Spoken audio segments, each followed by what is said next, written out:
హరే కృష్ణ. ప్రభుజీస్ మాతాజీస్ అందరికీ కూడా దండవత్ప్రణాం. నేటి గీతామృత కార్యక్రమానికి విచ్చేసిన భక్తులందరికీ కూడా స్వాగతం, సుస్వాగతం. ఈరోజు మనము భగవంతుడి యొక్క దివ్య సందేశాన్ని చర్చిద్దాము. అదేంటంటే బ్రహ్మభూత స్థితి లక్షణాలు, దాని యొక్క లక్షణం ఏముంటుందని మనం భగవద్గీత అధ్యాయం 5, 21 నుంచి 25 శ్లోకాల వరకు చర్చిద్దాం. బాహ్యస్పర్శేషు అసక్తాత్మా విందతి ఆత్మని యత్ సుఖం స బ్రహ్మయోగయుక్తాత్మా సుఖం అక్షయం అశ్నుతే.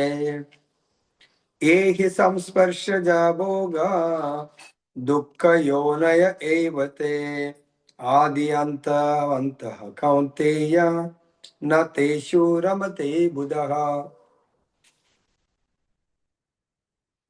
శక్నోతి హైవ యః సోఢుం ప్రాకర్షీరవిమోక్షణా కామక్రోధోద్భవం వేగం స యుక్తః స సుఖీ నరః. యః అంతః సుఖ అంతరారామస్తథా అంతర్జ్యోతిరేవ యః స యోగి బ్రహ్మ నిర్వాణం బ్రహ్మభూతో అధిగచ్చతి. లభంతే బ్రహ్మ నిర్వాణం ఋషయః క్షీణ కల్మషా చిన్నద్వైదాయతాత్మానః సర్వభూతాహితే రతాః. తాత్పర్యము భాష్యం శ్రీల ప్రభుపాదులు రచించారు. ఓం అజ్ఞానతిమిరాంధస్య జ్ఞానాంజనశలాకయా చక్షురున్మిళితం యేన తస్మై శ్రీ గురవే నమః. నమో విష్ణుపాదాయ కృష్ణ ప్రేష్టాయ భూతలే శ్రీమతే భక్తి స్వరూప దామోదర స్వామినితి నామినే. నమో విష్ణుపాదాయ కృష్ణ ప్రేష్టాయ భూతలే శ్రీమతే భక్తి వేదాంత స్వామినితి నామినే. నమస్తే సారస్వతీ దేవీం గౌరవాణి ప్రచారిణి నిర్విశేష శూన్యవాది పాశ్చాత్య దేశతారిణి. జయ శ్రీ కృష్ణ చైతన్య ప్రభు నిత్యానంద శ్రీ అద్వైత గదాధర శ్రీవాసది గౌర భక్త బృంద. హరే కృష్ణ కృష్ణ కృష్ణ హరే హరే, హరే రామ రామ రామ హరే హరే. जय बोलो श्रीमद् भगवद गीता की जय. श्री श्री राधारमण लाल की जय. जगन्नाथ बलदेव सुभद्रा महारानी की जय. गौर निताय भगवान की जय. जगत गुरु श्री प्रभुपाद की जय. श्री श्रीपाद गुरु महाराज की जय. समवेत भक्तवृंद की जय. సో ఈరోజు మనము బ్రహ్మభూత స్థితి అంటే ఏంటి, దాని లక్షణాలు, తర్వాత దాని యొక్క లక్ష్యం గురించి తెలుసుకుందాం. బ్రహ్మభూత స్థితి అంటే, బ్రహ్మం అంటే ఆత్మ, భూత అంటే ఆత్మానుభవ స్థితి లేదా ఆత్మతో ఏకమవటం. ఇప్పుడు నేను ఇప్పటి వరకు దేహంతో ఏకమవుతున్నాను, దేహమే నేను అనుకుని జీవిస్తా ఉన్నాను.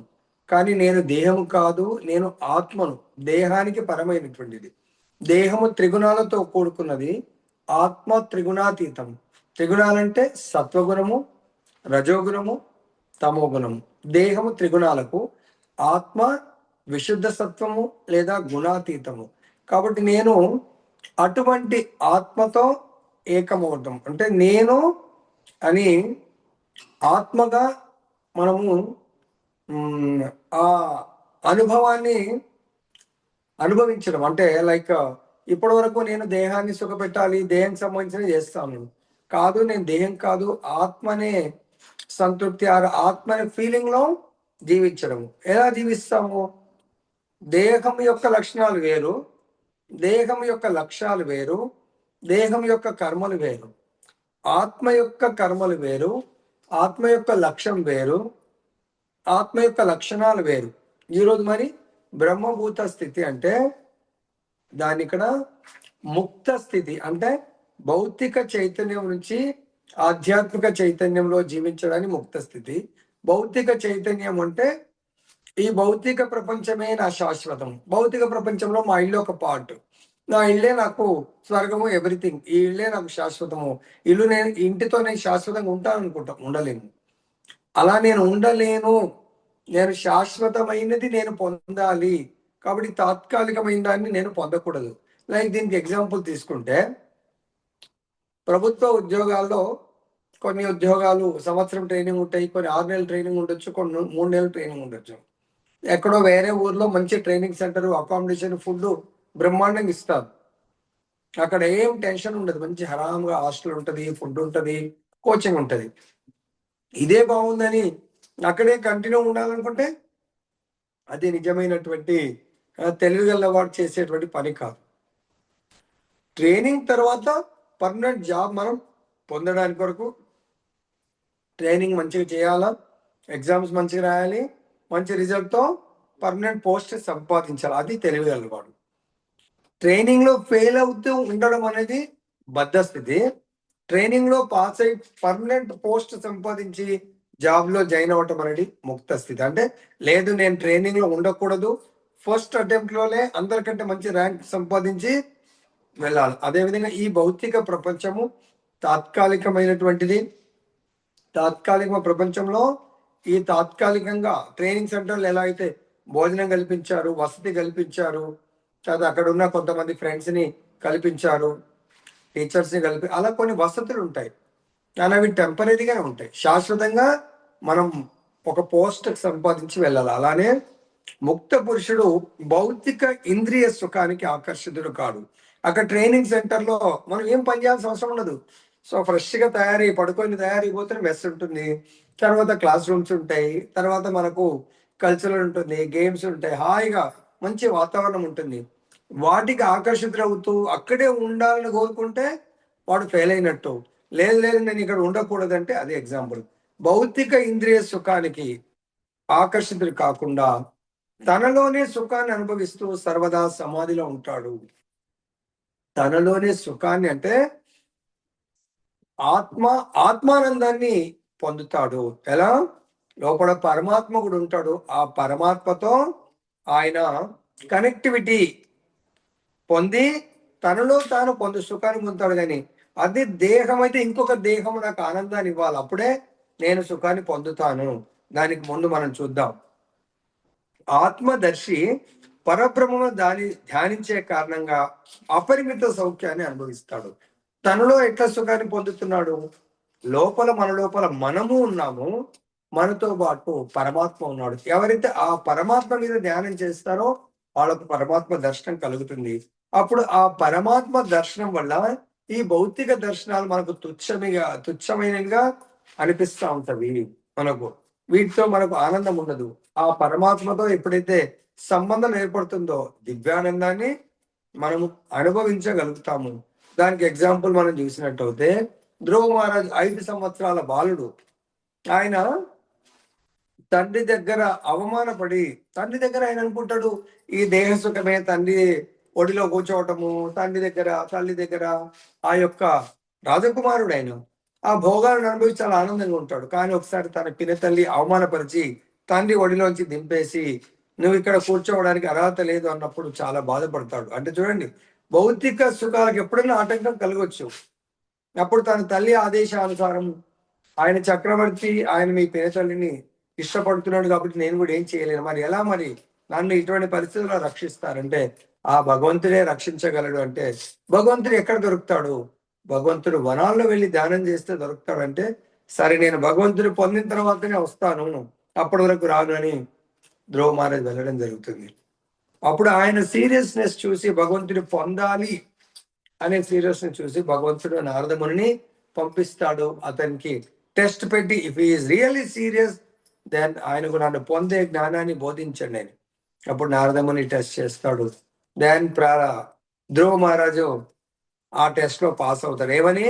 నువ్వు తిరిగి వెళ్ళు, వనాల్లో చాలా క్రూర మృగాలు ఉంటాయి, నేను తినేస్తాయి, అది ఇదంటే నేను బ్రతుకుతే భగవద్ దర్శనంతో భగవంతుడి యొక్క ఆశీర్వాదంతో వస్తాను, చనిపోతే ఓకే, ఇక్కడుంది రోజు అవమానాల పాలై నేను జీవించలేను అంటాడు. ఆ యొక్క దృఢ విశ్వాసానికి నారదుడు భగవంతుడి యొక్క మంత్రాన్ని ఇవ్వటము, ప్రసాదం ఇవ్వటము, ఆ మంత్రాన్ని ధ్యానం చేస్తూ ఆయన 6 నెలల్లో మొట్టమొదటగా ఆయన బ్రహ్మభూత స్థితికి వస్తాడు. నేను ఆత్మను, భగవద్ ధ్యానం వల్ల నేను ఆత్మనే స్థితికి వచ్చి అంతరంగంగా ఆనందాన్ని పొందుతాడు. బాహ్యంగా ఆయన తిండి చాలా లిమిటెడ్, అన్ని తగ్గించేసి లాస్ట్కి కేవలం గాలితోనే సంతృప్తి పడతాడు. 6th మంత్ గాలిని కూడా కంట్రోల్ చేస్తాడు. అవసరం లేదు నాకు బాహ్యమైనవని, కేవలం భగవంతుడు కావాలని. ఎప్పుడైతే గాలిని కూడా కంట్రోల్ చేస్తాడో అప్పుడు భగవంతుడు పరమాత్మ అంతరంగంగా దర్శనం ఇవ్వటము, ఆ ధ్రువమహారాజు అనే ఆత్మ భగవంతుడి యొక్క ఆ దర్శనంతో అత్యంత ఆనందాన్ని అనుభవిస్తాడు. అదేవిధంగా భగవంతుడు అంతరంగ దర్శనం కాస్త బహిరంగ దర్శనం కూడా ఇవ్వడం జరుగుతుంది. ఆ విధంగా సమాధిలో సుఖాన్ని అనుభవిస్తారు ఎవరు? ధ్యాన యోగులు, భగవంతుడి యొక్క ధ్యాన యోగులు. అయితే ఇక్కడ కృష్ణ భక్తి భావనలో పరమ భక్తుడైనటువంటి యమునాచార్యులు చెప్తున్నారు, అటువంటి ధ్యానానికి ఎప్పుడన్నా డిస్టర్బ్ అయ్యే అవకాశం ఉంటుంది. దేనివల్ల? భగవంతుడి యొక్క దివ్యమైనటువంటి ప్రేమయుత సేవలో నెలకొన్నప్పుడు కొన్నిసార్లు మనకు బాహ్యమైనటువంటి ఆకర్షణ వల్ల, అంటే స్పెషల్గా ఈ భౌతిక సుఖాలలో చాలా టాప్ మోస్ట్ సుఖము, అది మనని పతనం చేసే సుఖము మైథున సుఖం. ఒకవేళ ఈ మైథున సుఖం గుర్తు వస్తే ఆయన తన ఆలోచనమే తనే ఉమ్మి వేసుకునేవాడంట, తనని తనే అసహ్యంగా చూసుకునేవాడంట. ఎందుకు? ఈ మైథున సుఖం మనని పతనము చేయిస్తుంది, మనని ఆధ్యాత్మిక స్థితి నుంచి అది పతనము కావిస్తుంది. దానికి ఎగ్జాంపులే విశ్వామిత్రుడు చాలా కఠోర తపస్సు చేస్తూ ఉంటాడు. సో ఆ తపస్సుకు భయపడి ఇంద్రుడు మేనకను పంపిస్తాడు. అరే ఆయన ఆయన నా పదవి కొట్టేట్టుగా ఉన్నాడు, సంపాదించేట్టుగా ఉన్నాడు, ఆయన తపస్సుకు భంగం కలిగించండి అని. అప్పుడు మేనక వచ్చి విశ్వామిత్రుణ్ణి తన యొక్క గాన నృత్యంలో ఆయనని ముంచేస్తూ ఆయన యొక్క తపస్సుకు భంగం కలిగిస్తుంది. దానికి ముఖ్య కారణము విశ్వామిత్రుడు ఆమె యొక్క అందానికి మోహితుడవుతాడు. కాబట్టి భౌతిక ప్రపంచంలో ఒక స్త్రీకి మోహితం అవ్వడం అంటే మైథున సుఖమే చాలా పతనానికి గురి చేస్తుంది. కాబట్టి ఆ ఆలోచన ఎప్పుడైతే వస్తుందో దాని పట్ల నిజమైనటువంటి భక్తుడు విరక్తిగా ఉంటాడు. ఎవరైతే గృహస్థాశ్రమాన్ని స్వీకరిస్తారో వాళ్ళు మాత్రమే గర్భధారణ సంస్కారం కొరకే వాళ్ళు ఆ యొక్క తన సొంత భార్యతో సహజీవనం గడపడానికి పరిమితులు. కానీ ఇంద్రియ భోగ ఆయన లోనుడు కాకూడదు, ఇంద్రియ భోగాలకు ఆయన దాసుడు కాకూడదు, దాని పట్ల ఆకర్షితుడు కాకూడదు. ఎవరు బ్రహ్మభూత స్థితిలో ఎవరైతే ఉంటారో వాళ్ళు సంపూర్ణంగా భగవంతుడి యొక్క ప్రేమ స్థితిలో నెలకొనాలి. అంటే వాళ్ళు ఇటువంటి భౌతిక విషయాలకు, భౌతిక ఇంద్రియ సంపర్కాలకు, తర్వాత ఈ భౌతిక ప్రపంచంలో ద్వంద్వాలు ఉంటాయి, సుఖ దుఃఖాలు, వాటికి అతడు ప్రభావితుడు కాడు. ఎందుకు? ఈ భౌతిక ప్రపంచంలో సుఖాలకు ఆది అంతం ఉన్నాయి, దుఃఖానికి ఆది అంతం ఉంది. కాబట్టి బుద్ధిమంతుడు, తెలివిగలవాడు ఇటువంటి ద్వంద్వాలకు లోనుడు కాడు. ఈ ద్వంద్వాలనే సుఖ దుఃఖాల ద్వారా వచ్చే వాటి వల్ల ప్రభావితుడు కాదు. ఈ బుద్ధిమంతుడు, భగవంతుడు బుద్ధిమంతుడు అన్నప్పుడు ఎవరు బుద్ధిమంతులు అనేది 10వ అధ్యాయము మనకు బుద్ధిమంతులు ఏం చేస్తారు అనే దానికి ఎగ్జాంపుల్ చెప్పాడు. ఎవరు బుద్ధిమంతులు అనేది, అహం సర్వస్య ప్రభో మత్తః సర్వం ప్రవర్తతే ఇతి మత్వా భజంతే మాం బుధా భావా సమన్విత. అర్జున, ఈ భౌతిక ఆధ్యాత్మిక జగత్తులకు నేనే మూలము, ఈ సమస్తము నా నుండియే ఉద్భవిస్తుంది. ఈ విషయాన్ని సంపూర్ణంగా తెలుసుకున్నటువంటి బుద్ధిమంతులు నా భక్తియుక్త సేవలో నెలకొని నన్ను హృదయపూర్వకంగా పూజ చేస్తారు. మరి ఇక్కడ బుద్ధిమంతులు భౌతిక సుఖాల పట్ల ఆకర్షితులు కాకుండా ఆధ్యాత్మిక సుఖాల పట్ల ఆకర్షితులు అవుతారు. అంటే మీకు అరే ఈ పదాలు ఏంటి మనకు అర్థం అవ్వట్లేదు అనిపించవచ్చు. అంటే ఈ కళ్ళు భౌతికంగా ఏదో టీవీ సీరియల్ చూస్తుంది, ఏదో గార్డెన్ చూస్తుంది, సో ఏదైనా సినిమాలు చూస్తే ఆనందం అనిపించచ్చేమో. ఇది చెవులు భౌతికమైనటువంటి సినిమా పాటలు కానీ ఇంకేమన్నా వింటే కొందరికి అదే పనిగా పక్కింటి వాళ్ళు ఈ పక్కింటి వాళ్ళు ఏం చెప్తున్నారో దాని గురించి ఎక్కువ సమయాన్ని కేటాయిస్తూ ఉంటారు. అర్థమైందా? ఈ కడుపుకు ఏదో బయట ఆ హోటల్లో ఈ హోటల్లో లేకుంటే అక్కడ ఏదో బాగుంది అవి తిన నోటికి కడుపుకు అవి తినాలనిపిస్తుంది. కానీ ముక్త పురుషుడు లేదా బ్రహ్మభూత స్థితికి ప్రమోట్ అయినటువంటి వాడు ఈ మిథ్యా సుఖం, ఈ తాత్కాలికమైనటువంటి ఈ సుఖాల పట్ల ఆయన ఆకర్షితులు కాకుండా ఏమవుతాడంట? పద్మ పురాణంలో చెప్తున్నారు, రమంతే యోగి నోనంతే సత్యానందే చిదాత్మని ఇతి రామపదేనాసౌ పరం బ్రహ్మాభిధీయతే. యోగులు ఎవరైతే నిత్య నిరంతరము ఆ భగవంతుడి గురించి ధ్యానం చేస్తూ ఆ భగవంతుడి యొక్క దివ్య దర్శనంతో అపరిమితమైనటువంటి దివ్య ఆనందాన్ని లోపలనే వాళ్ళు పొందుతారు. ఇంకా బయట సుఖాలు పెద్ద వాళ్ళకు అవసరం ఉండదు. మంచి ధ్యానంలో భగవంతుని ధ్యానిస్తూ భగవంతుని దర్శనం చేస్తూ ఏదైతే ఆనందాన్ని పొందుతారో అటువంటి వాళ్ళని ఏమంటారు ఇక్కడ?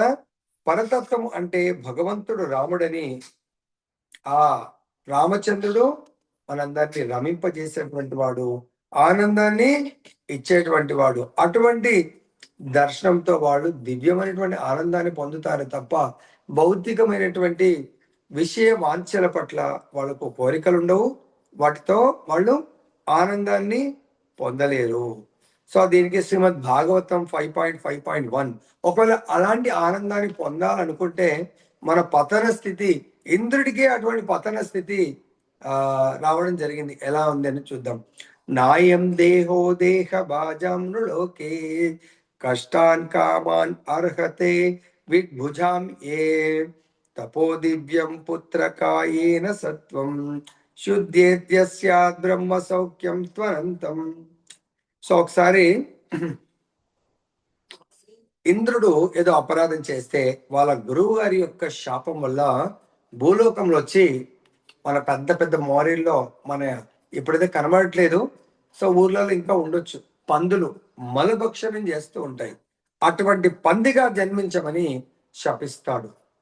సో ఎప్పుడైతే ఆ శాపం విన్నప్పుడు బాధపడతాడు, కానీ ఆ శరీరం తీసుకొని భూలోకంలో ఒక పురుష పంది రూపాన్ని ధరిస్తాడో, సో ఇంకా ఫుడ్ అంతా అక్కడేమో పంచభక్ష పరమాణాలు తినేటువంటి వాడు, ఇక్కడ రూపం ఆత్మదే, రూపం దేహము పంది దేహం వచ్చేసరికి అంటే ఇంద్రియాలన్నీ పంది లక్షణాలు వస్తాయి. పంది అంటే తమోగుణ లక్షణాలు, మలభక్షణాన్ని చేస్తూ బురదల ఆడుతూ తన యొక్క స్త్రీ భార్య రూపమైనటువంటి పందితో మైత్ర సుఖాన్ని అనుభవిస్తూ 10 మందిని 20 మందిని పిల్లల్ని చాలా పెద్ద కుటుంబం అయిపోయిందంట.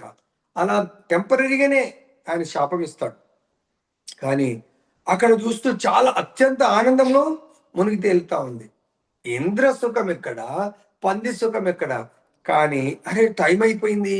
అప్పుడు దేవతలందరూ ఆశ్చర్యపడే, ఇదేంటబ్బా చాలా సమయం అయిపోయింది, ఇంద్రుడిని లేకుండా స్వర్గలోకం ఎలా? మరి ఇంద్రుడిని పిలవాలని చెప్పేసి సో వేరే దేవతలు వస్తారు. ఇంద్రుడు వాళ్ళని గుర్తించాడు. లేదు నేను బిజీ ఉన్నా, మీరు వెళ్ళిపోండి. అరే మీరు ఇంద్ర లేదు ఏం లేదు, నేను పంది పలానా చాలా హ్యాపీగా ఉన్నా అని చెప్పేసి అంటాడు. నారదుడు వస్తాడు, లేదు లేదండి మీరు ఎవరు నేను గుర్తుపెట్టట్లేదు, నేను చాలా హ్యాపీగా ఉన్నా, మీ ఇంద్రుడు ఎవరో ఎక్కడ మీరు వెతుక్కోండి, నేను కాదు, మీరు రాంగ్ పర్సన్ దగ్గరకు వచ్చారు, రాంగ్ పర్సన్ రాంగ్ లొకేషన్ దగ్గరకు వచ్చారు, మీరు చూసుకోండి, ఎందుకంటే నేను బిజీ ఉన్నా అండి, నా వైఫ్ పిల్లలు వీళ్ళందరూ చూసుకోవాలా. పెద్ద కెనాల్లో భార్య బిడ్డలు చాలా బిజీగా ఉన్నాడు ఇంద్రుడు పురుష పంది దాంట్లో. లాస్ట్కి ఇలా లాభం లేదని చెప్పి సమయం అయిపోయింది, స్వయం బ్రహ్మదేవుడు వేస్తాడు. బ్రహ్మ వచ్చి, ఏ ఇంద్ర నువ్వేంటిది, ఏ ఇంద్ర ఎవరు లేరండి ఇక్కడ, నేను బిజీగా ఉన్నా. అప్పుడు బ్రహ్మదేవుడు స్వయంగా ఆ ఇంద్రుడికి పంది రూపాన్ని నశింపజేస్తే అప్పుడు ఆయనకు జ్ఞానోదయం కలుగుతుంది. అప్పుడు అంటాడు, క్షమించండి ప్రభు అని చెప్పేసి. అంచ చూడండి, పంది తన లేడీ పందులతో సుఖాన్ని అనుభవిస్తూ ఆ మలభక్షణం చేస్తూ, ఇంద్రుడు అటువంటి వాడు కూడా ఆ దేహం యొక్క లక్షణం అన్నట్టు. కాబట్టి ఇక్కడ అటువంటి జన్మ, దాని వల్ల మీరు మీ ఈ జన్మలో మీ అస్తిత్వాన్ని పవిత్రం చేసే తపస్సు చెయ్యండి. కాబట్టి మనం ఈ జన్మని సార్థకం చేసుకోకపోతే నెక్స్ట్ లైఫ్ మనకు అటువంటి లైఫ్ వచ్చిందనుకోండి, ఒక్కసారి ఊహించండి ఎంత దారుణంగా ఉంటది మన జన్మ. కాబట్టి ఈ జన్మలో సాధు శాస్త్ర గురువుల ఆదేశానుసారం శాస్త్రాలను స్వాధ్యాయం చేస్తూ శ్రవణం చేస్తూ ఈ భౌతిక విషయ వాంఛన పట్ల, భౌతిక భోగాల పట్ల, భౌతిక భోగాలంటే ఏంటండి? ఆహారం, మంచి మంచి ఫుడ్ తినడానికి బతుకుతారు కొంతమంది. భుజించడానికి, నిద్రించడానికి బతుకుతారండి. 10 గంటలు 12 గంటలు పడుకుంటారు. అరే మన సమయం, జీవితం మనకి ఇచ్చింది. సపోజ్ భగవంతుడు ఒక 70 సంవత్సరాలు ఇస్తే పడుకోవడం 30 సంవత్సరాలు పడుకోవడానికి, ఇంకా మనం వేరే కాలక్షేపానికి ఇంకొక 10 సంవత్సరాలు, భోజనానికి 4 సంవత్సరాలు ఇలా తీస్తే మనం చేసింది ఏమీ ఉండదండి. శూన్యంగా మిగులుతుంది. అప్పుడు ఈ జీవితాన్ని వృధా చేసుకున్న వాళ్ళం అవుతాం. లైక్ ఎగ్జాంపుల్, మనం ఎంతో కష్టపడి ఒక మన జీవిత పరమ లక్ష్యం అంటే ఒక ఎగ్జామ్, లైక్ చాలా మందికి టాప్ ఎగ్జామ్ ఐఏఎస్, లేదంటే ఎంపీ స్టూడెంట్స్ జేఈ మెయిన్స్ అనుకుందాం. అలా టాప్ ఎగ్జామ్ మంచి ర్యాంక్ కొట్టాలనుకున్న వాళ్ళు బాగా ప్రిపేర్ అయ్యారు. ఎగ్జామ్ సెంటర్కి వెళ్ళడమే లేట్ వెళ్ళిండ్రు. వెళ్ళిన తర్వాత నైట్ అంతా చదివాడు ఆయన, రేపు పొద్దున టెన్షన్తోని వెళ్ళిన తర్వాత పెన్ను పట్టిండో లేదో మొత్తం నిద్రపోతా ఉన్నాడు. లాస్ట్కు సార్ ఎన్నిసార్లు, సార్ డిస్టర్బ్ చేయకండి సార్, చాలా నిద్ర ఇష్టం, పోనీ నిద్రకు వాడు పోనీ నీళ్ళు తాగురా నైనా అంటే నీళ్లు తాగాడు, మళ్ళా నిద్రపోయాడు. 3 గంటలు ఎగ్జామ్లో కంప్లీట్ నిద్రపోయి వైట్ పేపర్ ఇచ్చి వచ్చాడు. ఏమైనా యూజ్ ఉంటుందండి? ఎప్పుడు మళ్ళీ మొత్తం ఫెయిల్ అయిపోతాడు. నెక్స్ట్ ఎగ్జామ్కు అదే, నెక్స్ట్ అదే లాస్ట్ అనుకుందాం, నెక్స్ట్ ఎగ్జామ్ కూడా ఛాన్స్ లేదు. ఆ విధంగా మనకు కూడా భగవంతుడు ఈ మానవ జన్మని ఏదైతే ఇచ్చాడో దాన్ని వృధా చేసుకోకూడదు. మనిషి ఎంత ఎక్కువగా భౌతిక సుఖానికి అలవాటు పడితే అంత ఎక్కువగా భౌతిక క్లేశాల్లో చిక్కుపడతాడు. మన భౌతిక సుఖాలకు అలవాటు పడితే భౌతిక క్లేశాలు అంటే ఏంటి? జన్మము, మృత్యువు, ముసలితనము, వ్యాధులు. మళ్ళీ తిరిగి ఎట్లయితే ఎగ్జామ్లో ఫెయిల్ అయితే సప్లిమెంటరీ రాసుకోవాలనో మళ్ళీ తిరిగి జన్మించాలా, కానీ అక్కడ ఏ జన్మ వస్తుందో తెలీదు. మరి ఇలాగే ఇంద్రుడికే పంది జన్మ వచ్చింది, మళ్ళీ మనకు కూడా పశు పక్షాదుల జన్మ ఏదొస్తుందో తెలీదు. కాబట్టి జన్మ మృత్యువు, జన్మించే వాడికి మృత్యు ఎంత పెయిన్ఫుల్ అండి. ఆచార్యులు చెప్తారు 40,000 స్కార్పియన్స్ ఆర్ తేలు ఒకేసారి 1, 2, 3 అని కొడితే ఎంత పెయిన్ ఉంటుందో. ఈ శరీరం నుంచి వదిలిపెట్టాలా, శరీరం నుంచి బయటకు వెళ్ళాలంటే అంత పెయిన్ ఉంటుందంటే ఎందుకు? ఈ శరీరంతో ఎంతో బంధుత్వాలు, బాంధవ్యాలు, ఎంతో మందితో సంబంధ బాంధవ్యాలు, ఎన్నో విషయాలతో, ఎన్నో ఆస్తులతో మనం బంధం ముడి పెట్టుకున్నాము, దాన్ని వదిలిపెట్టలేకపోతున్నాము. కాబట్టి మనం ఆలోచించాల, ఆ పెయిన్ భరించడానిగా ఉంటుంది. కాబట్టి మనం ఈ ఆసక్తులు, భౌతిక భోగ విషయాల పట్ల మనం ఉంటే జన్మ మళ్ళీ జన్మ, మళ్ళీ మృత్యువు. పోనీ రెండిటి మధ్య మళ్ళీ ఏముంటుంది? ముసలితనం. ఎవరికి ముసలితనం ఇష్టం ఉండదండి. తర్వాత వ్యాధులు. సో ఎవరైతే భౌతిక సుఖాలని వదిలిపెట్టారో వాళ్ళకి చాలా ఘోరమైనటువంటి నెక్స్ట్ లైఫ్ వస్తుంది. ఇంకా ఇక్కడ ఏమంటున్నారంటే ఈ దేహాన్ని విడిచిపెట్టడానికి ముందే మనిషి భౌతిక ఇంద్రియ వేగాలను సహించగలిగితే, కామక్రోధ వేగాలను ఆపగలిగితే చక్కగా నెలకొన్నవాడై ఈ జగత్తులో సుఖి అవుతాడు. ఒకవేళ దీంట్లో ఒక గురువు గారు ఒక లీల చెప్తారు ఏంటంటే, ఒక వ్యక్తి అంటే భౌతిక సుఖాలను ఎలా విడిచిపెట్టాలా, ఎలా విడిచిపెట్టరు. కొంతమంది విడిచిపెట్టరు, కొంతమంది విడిచిపెడతారు. ఎలా అంటే భౌతిక భోగాల పట్ల ఆసక్తులైన వారు చాలా డబ్బు సంపాదిస్తారు, ఆయన వీలైనంత కొద్దిని అనుభవించాలనుకుంటా ఉంటాడు. సో ఒక వ్యక్తి ఏం చేస్తాడంటే, మనం ఇప్పుడు ఏమనుకున్నాము, జన్మ మృత్యువు కదా, మృత్యు ఎవరి వాళ్ళు వస్తుంది? యమధర్మరాజు వాళ్ళు వస్తుంది కదా అని చెప్పేసి, సో ఆయన తెలుగలడు అన్నట్టు చాలా. అయితే శాస్త్రం కూడా తెలుసు ఆయనకు. ఎలా? సో మనము చనిపోయేటప్పుడు మనము ఎవరిని స్మరిస్తే ఆ లోకానికి వెళ్తాం. ఆయన అనుకుంటాడు చనిపోయేటప్పుడు నేను కదా, చనిపోయేటప్పుడు మనకు భగవద్గీత 8వ అధ్యాయము మనకు 5వ శ్లోకంలో చెప్పడం జరిగింది. ఏంటది? అంత్యకాలే చ మామేవా స్మరణ్ ముక్త్వా కలేవరం యః ప్రయాతి సమద్భావం యాతి నాత్యస్య సంశయ. సో అంత్యకాలంలో అంటే జీవితంలో చివరి కాలము లేకుంటే అంత్యకాలంలో నన్నే స్మరిస్తూ దేహం ఎవరైతే విడుస్తారో శీఘ్రమే నా భావాన్ని పొందుతారు, నా లోకానికి వస్తారు. సో ఈ తెలుగులో వాడు ఏం చేస్తాడు? జీవితం చివరిలో కదా, అప్పటి వరకు ఎంజాయ్ చేయొచ్చు కదా అని ఏం చేస్తాడు, జీవితం చివర అనేది ఎవరు చెప్పగలుగుతారు? యమధర్మరాజు చెప్తాడు. మృత్యు అనేది యమధర్మరాజే కదా, యమకింకరు. బెటర్ యమధర్మరాజుని ప్రసన్నం చేసుకుందామని చాలా తపస్సు చేస్తాడు, కఠోర తపస్సు చేసి యమధర్మరాజుని ప్రసన్నం చేసుకుంటే యమధర్మరాజు స్మైల్, ఏంటి నీకు కోరిక కోరుకో అంటే అప్పుడు ఆయన అంటాడు, ప్రభు నాకు మృత్యువు లేకుండా వరం ఇవ్వు అంటే అది నేను ఇవ్వలేను. ఎందుకు? ఈ భౌతిక ప్రపంచంలో ప్రతి ఒక్కరికి కూడా మృత్యు ఉంది, అది తప్ప వేరేది కోరుకోండి. అప్పుడు అంటాడు ఆయన, సరే నాకు మృత్యు ఎప్పుడు వస్తుందో చెప్పండి, అది కూడా నేను చెప్పలేను. అరే మరి ఇది కూడా చేయాలంటే, కాకపోతే మరి నాకు మృత్యు వచ్చినప్పుడు నాకు గుర్తు చేయండి మీరు. ఇప్పుడైతే చెప్పలేను, మృత్యు వచ్చినప్పుడు నాకు కొంచెం మెసేజ్ పంపండి, గుర్తు చేయండి అంటాడు. ఎందుకంటే ఇక్కడ ఏంటి, మృత్యు వాసనమైనప్పుడు అంత్యకాలంలో కదా గుర్తు, మరి యమధర్మరాజు గుర్తు చేస్తే అప్పుడు నేను భగవంతుని తలుచుకోవచ్చు అనుకుంటాడు. సరే అని చెప్పేసి ఆశీర్వాదం ఇస్తాడు, వెళ్ళిపోతాడు. సో ఈయనకి ఏమొచ్చింది వరము, మృత్యు వచ్చినప్పుడు చెప్తా అన్నాడు కదా, అప్పటి వరకు ఫుల్ భోగాలను అనుభవించవచ్చు, చాలా భోగాలను అనుభవిస్తాడు. విచ్చలమైన డబ్బులు చాలా ఉంటాయి, అన్ని తినడము తాగడము అన్ని నానా రకాల ఎంజాయ్మెంట్ చేస్తూ ఉంటాడు. చేస్తూ ఉంటే ఒకరోజు ఆయన అద్దంలో చూస్తాడు, అద్దంలో చూస్తే కొంచెం వెంట్రుకలు తెల్లబడ్డట్టు అనిపిస్తుంది. అరే ఇదేంటబ్బా వెంట్రుకలు తెల్లబడి, మొత్తం కలరింగ్ అంతా వేసేస్తాడు, మంచిగా కాస్ట్లీ కలర్ చాలా రోజులు ఉండేట్టుగా. సో అప్పుడు ఆయనకు చాలా ప్యాషన్ గా ఉండి ఎంతో భోగాలు అనుభవించి యంగ్ కనబడాలని చెప్పేసి చూస్తూ ఉంటాడు. తర్వాత ఒకరోజు ఏమవుతుంది, ఆయనకు ఉన్నట్టుండి ఏదో కొరుకుతా ఉంటే ఒక పన్ను టక్ అని రాలిపోతుంది. అరే ఈ పనులన్నీ లూజ్ అయినాయి అని చెప్పేసి లూజ్ అయిన పన్ను అన్నిటికీ డాక్టర్ దగ్గర వెళ్ళి చాలా స్ట్రాంగ్ గా పెట్టుకుంటాడు అన్నట్టు, ఇష్టం అన్నట్టు కొరికి ఏదైనా ఎంజాయ్ చేయొచ్చు. తర్వాత ఏం చేస్తుంటే ఒకసారి ఉన్నట్టుండి ఈ మోకాళ్ళు నడవనివ్వట్లేదు, అవి చాలా పెయిన్ అవుతుంది. అంతకుముందు చాలా పరిగెడుతూ చాలా యాక్టివ్గా ఉండేవాడు. సో ఒకసారి పడిపోయి అరే ఇది నడవనియట్లేదంటే ఈ మొత్తం లూజ్ అయిపోయినాయండి అంటారు. సరే దీనికి ఏమన్నా చేయండి, ఎంత డబ్బు కానీ సర్జరీస్ చేయండి, నాకు యాక్టివ్ అయిపోవాలి. మళ్ళీ యాక్టివ్ అయిపోతాడు. ఎంతకాలం నడిస్తే అవి కూడా నడిచినంతకాలం నడిచి ఓల్డ్ ఏజ్ అయిపోతాడు. ఇంకా ఒకనొక రోజు మృత్యువుకు దగ్గర అవుతాడు ఆయన. అప్పుడు డాక్టర్స్ అంటారు ఇంకా నీది అయిపోయింది, లాస్ట్ చివరి క్షణం అనగానే అప్పుడు గట్టిగా యమధర్మరాజు ఏ యమ అని చెప్పేసి గట్టిగా పిలిస్తే యమధర్మరాజు వస్తాడు. ఏంటి అంటే, ఏంది నువ్వు నా మృత్యు ఆసనమైనప్పుడు నువ్వు గుర్తు చేస్తాను, గుర్తు చేయలేదు, ఇప్పుడు నేను ఆల్రెడీ ఇంకా మృత్యు అంచుల్లో ఉన్నాను అంటే యమధర్మరాజు అంటాడు, నేనెందుకు గుర్తు చేయలేదయ్యా, చాలాసార్లు గుర్తు చేశాను.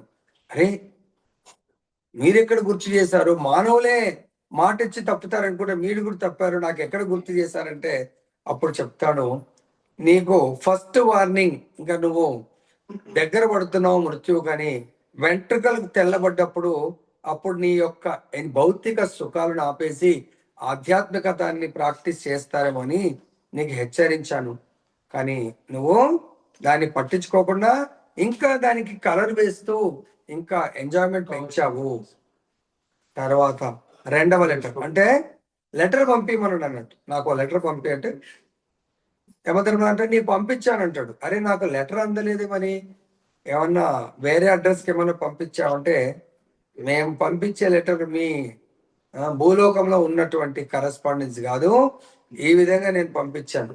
రెండవసారి కూడా లెటర్ పంపించాను, ఎక్కడ నీ పళ్ళు డీలే అయిపోతాయి, వాటికి చాలా స్ట్రాంగ్ పళ్ళు పెట్టుకున్నావు నువ్వు, పెట్టుకొని ఇంకా పూర్వం కంటే ఎక్కువ ఎంజాయ్మెంట్ చేస్తావు, నువ్వు తగ్గించు ఎంజాయ్మెంట్ ఆపలేదు. మూడవసారి చాలా పరిగెడతా ఉన్నావు, భౌతికమైన పనులకు డబ్బులు సంపాదించాలి, ఎంజాయ్మెంట్ చేయాలా, నేను అప్పుడు నీకు అలారం ఇచ్చాను, నీ కాళ్ళు కొంచెం స్లో డౌన్ అవ్వు, వెళ్ళి హాయిగా భగవద్ధామంలో భగవంతుని నామం చేసుకుంటూ వానప్రస్థ జీవితాన్ని గడపంటే నువ్వు గడపలేదు, కాబట్టి ఇప్పుడు నేనేమి చేయలేను అని సమాధానం చెప్పాడు. లేదో ధమాల్మని శరీరం వదిలేయడం జరిగింది. కాబట్టి మనకు కూడా ఆచార్యుల ద్వారా భగవంతుడు ఇండికేషన్ ఇస్తూ ఉంటాడు, నాయన నీ సెటిల్మెంట్ అంతా అయిపోయింది, పిల్లల సెటిల్మెంట్ అంతా అయిపోయింది, ఇప్పుడు సంపూర్ణంగా ఏంటది మనస వాచ కర్మణ సంపూర్ణంగా భగవంతుడికి సమర్పించి భగవంతుడి యొక్క కర్మలు చేయమని మనకు భగవంతుడు ఆదేశం ఇస్తాడు. ఎందుకు? ఇప్పటి వరకు నీవు దేహాత్మకు నేను దేహమునని జీవించావు. ఇప్పుడు బ్రహ్మభూత స్థితి, నేను దేహం కాదు, ఆత్మానుభవాన్ని, ఆత్మ సుఖాన్ని నువ్వు ఆనందించడానికి కొరకు ఈ వేగాలను ఏంటవి? దేహంతో ఉన్నప్పుడు వాచో వేగం, మనస క్రోధ వేగం, జిహ్వా వేగం, ఉదరోపస్థ వేగాన్, ఏతాన్ వేగాన్ యో విషయత తీరగా. సో ఈ శరీరానికి స్ట్రైట్ గా ఉంటాయి. వాచో వేగం, మనం ఇష్టమున్నట్టు ఈ నాలుకతో మాట్లాడుతూ ఉంటాం. మనసు యొక్క వేగము, క్రోధాన్ని, వీటన్నిటిని, ఉదరం యొక్క వేగము అంటే వీటి యొక్క కోరికలు, ఇవి జనేంద్రియాల యొక్క కోరికలు, వీటన్నిటిని కంట్రోల్ చేసి, కంట్రోల్ ఎలా చేయగలుగుతారు? వీటన్నింటిని కూడా భగవత్ సేవలో ఉపయోగించాలా. ఈ నాలుకను వీలైనంత ఎక్కువసేపు మౌనాన్ని ఉంచాలి. అరే, మన నోటిని మౌనం పాటించాలంటే భౌతిక విషయాలను మాట్లాడకూడదు. నోరు విప్పారంటే ఆధ్యాత్మిక విషయాలు, అంటే భగవంతుని నామజపం చేయండి, భగవంతుని యొక్క లీలల గురించి మాట్లాడండి. చెవులు ఒకవేళ మనము వినాలి అనుకుంటే కేవలం భగవంతుని యొక్క నామరూప గుణ లీలలను శ్రవణం చెయ్యండి. ఈ కడుపుని కేవలం భగవత్ ప్రసాదం భుజించడానికి, నాలుక రుచి చూడడానికి. సో ఇవి ఉదరము భగవంతుని యొక్క ప్రసాదాన్ని స్వీకరించి దాని ద్వారా భగవత్ శక్తిని ఇంద్రియాలకు పంచండి. చేతులను భగవంతుని యొక్క మందిరాన్ని క్లీన్ చేయడానికి, భగవంతుడి ప్రసాదం వండడానికి, భగవంతుని అలంకరించడానికి కొరకు, భగవంతుడికి అర్చన చేయడానికి కొరకు, భక్తులను సేవించడానికి ఉపయోగించండి. కాళ్ళను భగవంతుడి యొక్క మందిరాలకు, మన ఈ దేహాన్ని మోసుకొని వెళ్ళడానికి కొరకు, తీర్థయాత్రకు వెళ్ళడానికి కొరకు, పాదయాత్ర, తీర్థయాత్రలో పాదయాత్ర చేయడానికి కొరకు, ఎప్పుడైతే ఈ విధంగా మనం మన ఇంద్రియాలను, ఈ తలను భగవంతుడి యొక్క సాష్టాంగ దండవత్ ప్రణామం చేయడానికి కొరకు ఎవరైతే ఉపయోగిస్తారో, ఈ దేహాన్ని భగవంతుడి యొక్క భక్తుల యొక్క దేహాలను ఆలింగనం చేసుకోవడానికి ఉపయోగిస్తారో, వాళ్ళు ఈ ఇంద్రియాలను సులభంగా నియంత్రించగలుగుతారు. ఎవరైతే ఆ విధంగా ఇంద్రియాలను నియంత్రిస్తారో అటువంటి వారు ఎవరు నియంత్రించగలుగుతారు? ఆత్మదర్శి, నేను ఆత్మని అని దర్శించుకుంటారో తనలో తాను ఇతరులను కూడా ఆత్మ స్వరూపులుగా చూస్తారు. ప్రతి ఒక్క జీవిని, మానవులనే కాదు, ప్రతి జీవిని కూడా ఆత్మ స్వరూపులుగా చూస్తూ ఆ విధంగా వాళ్ళు ఆత్మానుభూత స్థితిలో వాళ్ళు అంతరంగంగా బాహ్యంగా కూడా సుఖాన్ని అనుభవిస్తారు. ఎందుకు? బాహ్యంగా వాళ్ళకి ఏమీ కోరికలు ఉండవు, ఎటువంటి సుఖాలను అనుభవించాలని కోరరు. కాబట్టి వాళ్ళకు ఈ అసంపూర్ణ ఇంద్రియాలను నియంత్రిస్తూ వాళ్ళు తన యొక్క విద్యుక్త ధర్మాన్ని, ఆత్మ యొక్క విద్యుక్త ధర్మం ఏంటి? పరమాత్మని సదా నిరంతరము సేవించడమే విద్యుక్త ధర్మంగా భావిస్తూ ఉంటాడు. ఎవరైతే ఆ విధంగా జీవించాలనుకుంటారో వాళ్ళు లోపల సుఖం, లోపల మరియు అతను బాహ్యంగా కూడా చాలా ఆనందిస్తాడు, ఉత్సాహంగా తన జీవితాన్ని గడుపుతూ ఉంటాడు. తన యొక్క జీవిత లక్ష్యం ఏముంటుంది? నిత్య నిరంతరము ఈ దేహంలో జీవించుండగా భగవంతుని సేవించాలి అనే పరమ లక్ష్యంతో ఆయన తన జీవన ప్రయాణాన్ని సాగిస్తాడు. అటువంటి వాడు పరిపూర్ణమైనటువంటి యోగి. యోగి యోగా అంటే భగవంతుడితో సంబంధం, కూడిక, భగవంతుడితో సంబంధాన్ని పెట్టుకోవడము యోగా. పెట్టుకున్న వారిని యోగి, భక్తి యోగి. అతను ఏమంటారు? బ్రహ్మములో ముక్తుడై ఉండి చివరకు బ్రహ్మంనే పొందుతాడు.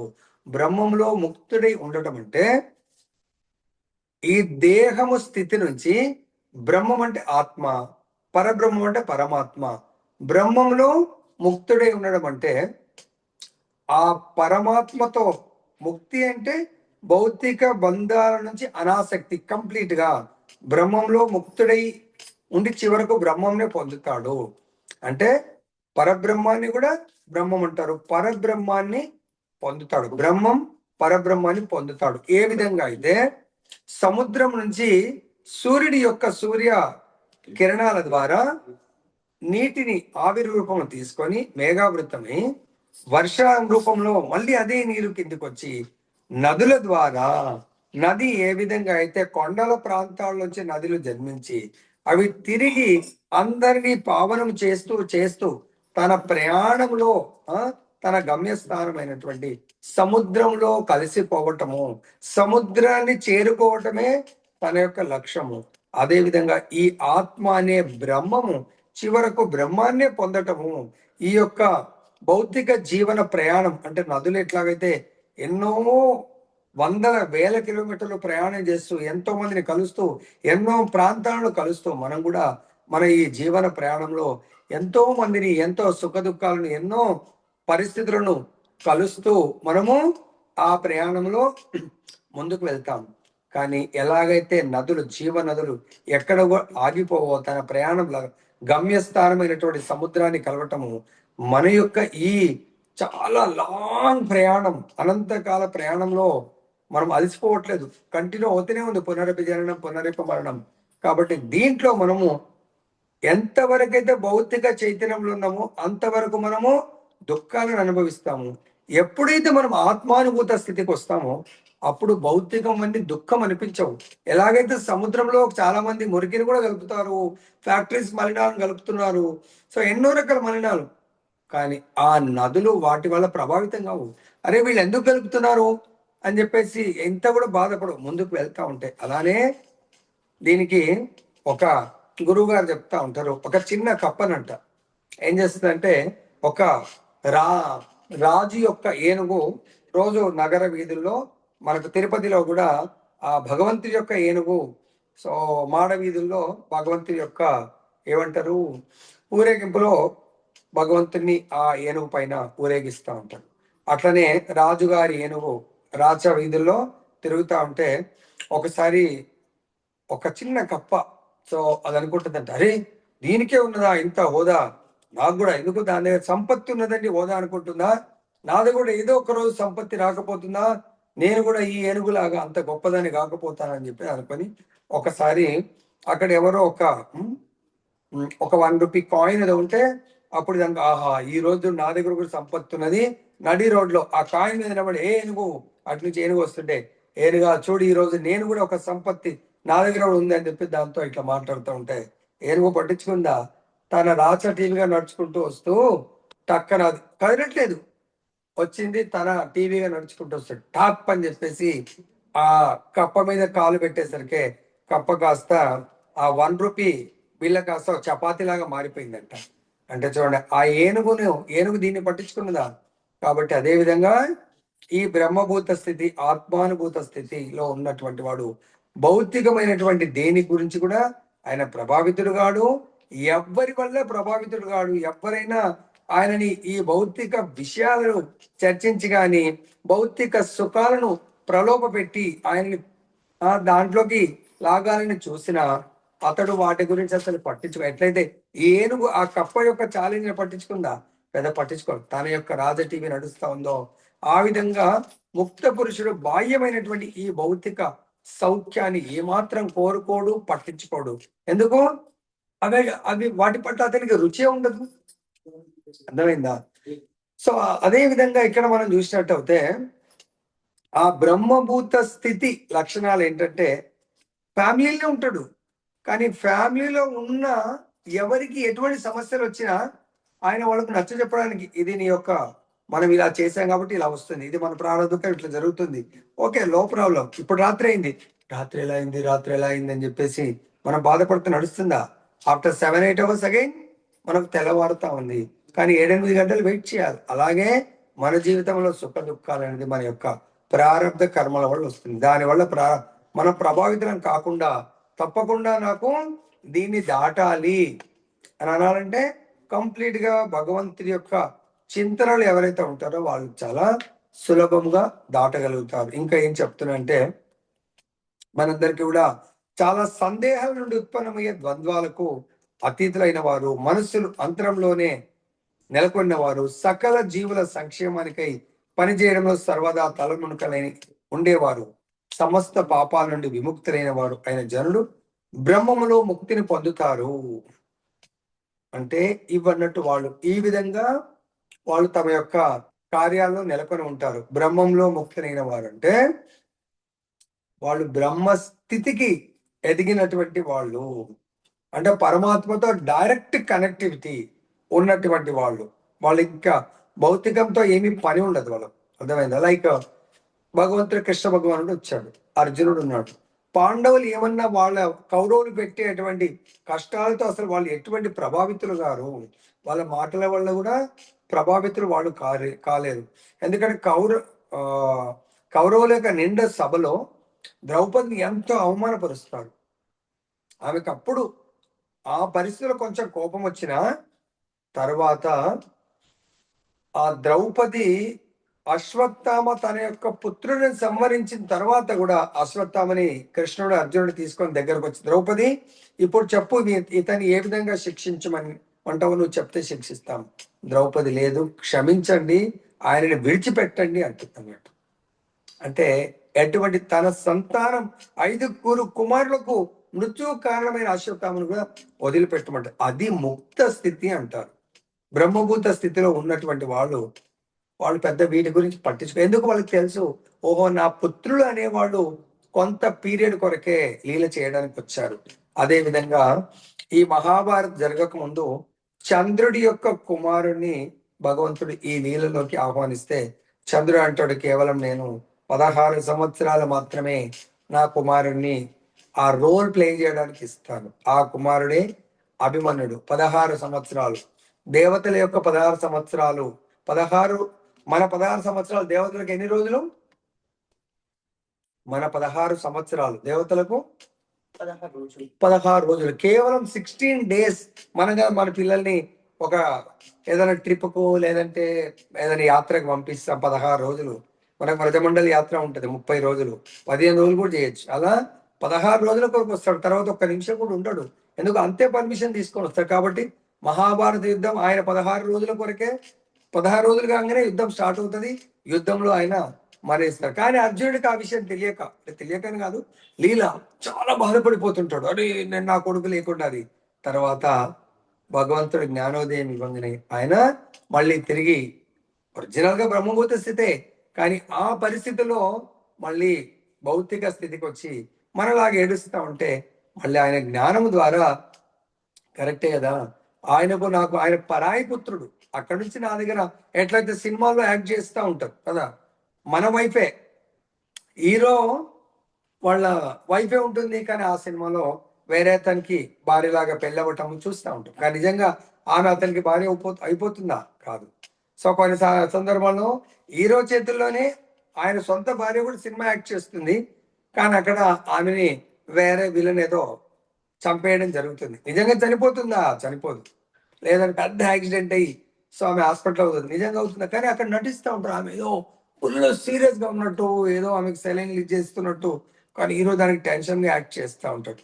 కానీ అది మళ్ళీ బయటకు రాగానే కలిసి ఆ షార్ట్ ఓకే కాగానే కలిసి లంచ్ చేస్తూ ఉంటారు, ఏదో చేస్తూ ఉంటారు. అంటే ఆ సినిమాలో అదే మనం సినిమా చూస్తే నిజంగానే అయిపోతుందని మనం ఏడుస్తూ ఉంటాం, వాళ్ళకి నవ్వుతూ ఉంటారు. మనం సినిమా అంతా ఏడుస్తాము, వాళ్ళ సినిమా ఒక షార్ట్ గా నవ్వుతూ ఉంటారు, ఎంజాయ్ చేస్తూ ఉంటారు. ఇక్కడ కూడా ఆ విధంగా ఇది దాన్ని ఏమంటారు, సినిమా లాంటిది అని ఎవరైతే తెలుస్తారో వాళ్ళు బ్రహ్మభూత స్థితిలో, ముక్త స్థితిలో ఉండడం జరుగుతుంది. ఎప్పుడు సాధ్యమవుతుంది? ఎవరైతే కృష్ణ భక్తి భావనలో, కృష్ణ చైతన్యంలో ఉంటారో వాళ్ళు మాత్రమే సకల జీవుల సంక్షేమ కార్యంలో ఎవరిని కూడా హింసించరు. ప్రతి ఒక్కరికి మేలు చేస్తారు. సకల జీవుల మేలు కోరుతూ ఉంటారు. అందరినీ సమదృష్టితో చూస్తూ ఉంటాడు. ఇది ఎప్పుడు సాధ్యమవుతుంది?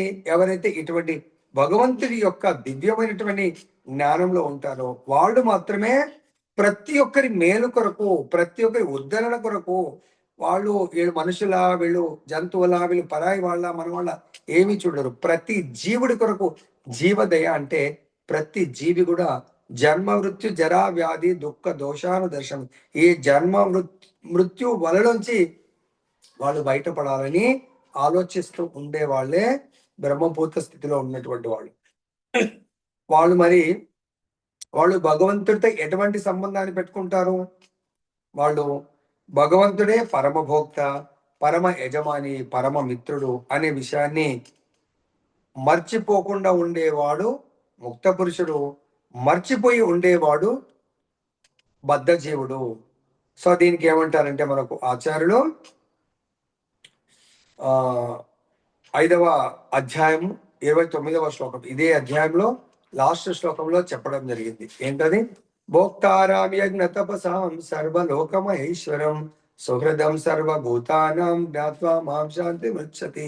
భగవంతుడు అన్ని యజ్ఞాలకు తపస్సులకు చరమభోక్తగాను, సకల లోకాలకు దేవతలకు పరమ ప్రభువుగాను, సకల జీవులకు ఉపకారిగాను శ్రేయోభిలషిగాను ఎవరైతే తెలుసుకుంటారో వాళ్ళు అటువంటి చైతన్యంలో సంపూర్ణ భావంలో అన్ని క్లేశాల నుంచి, అంటే అన్ని దుఃఖాల నుంచి ముక్తులు అవుతారు. కాబట్టి తను ఒక్కడే ముక్తులు కావడం కాదు, తన తోటి ఉన్న వాళ్ళందరినీ కూడా నిజమైన సంక్షేమ కార్యం అంటే వాళ్ళందరినీ కృష్ణ చైతన్యంలో నియుక్తం చేయాలని చూస్తూ ఉంటాడు. సపోజ్ ఎవరైనా కుక్కకు కూడా పెట్టాలంటే కేవలం ప్రసాదాన్ని వాళ్ళకు అర్పిస్తూ ఉంటాడు. కాబట్టి మనందరం కూడా కృష్ణ చైతన్య భావంలో ఉండి తర్వాత మనందరము కృష్ణ చైతన్యంలో మనం ఉంటూ ఇతరులను కూడా ఎలా ఉండాలనో వాళ్ళకు బోధిస్తూ మనము సర్వ పాపాల నుండి విముక్తి అవ్వాలంటే భగవంతుడు ఏం చెప్పాడు? సర్వధర్మాన్ పరిత్యజ్య మామేకం శరణం వ్రజ అహం త్వాం సర్వ పాపేభ్యో మోక్షయిష్యామి. మనం సంపూర్ణ శరణాగతులం. ఎవరికి? భగవంతుడికి అయ్యి భగవత్ సేవలో నియుక్తం అవుతే భగవంతుడు ఏమంటాడు? మీ అన్ని పాపాల నుంచి ముక్తులు చేస్తాడు. ఇదే విషయాన్ని ఇతరులకు కూడా మనము బోధించాలి. అప్పుడు మనము అటువంటి సందేహాలు, అంటే ఈ భగవంతుడి విషయంలో, తర్వాత భౌతిక సుఖాల విషయంలో, తర్వాత ఈ ముక్తి విషయంలో ఎటువంటి సందేహాలు లేని స్థితిని దివ్య ప్రేమ స్థితి అంటారు. సందేహాలతో కూడుకున్నటువంటి స్థితిని బద్ధ స్థితి అంటారు.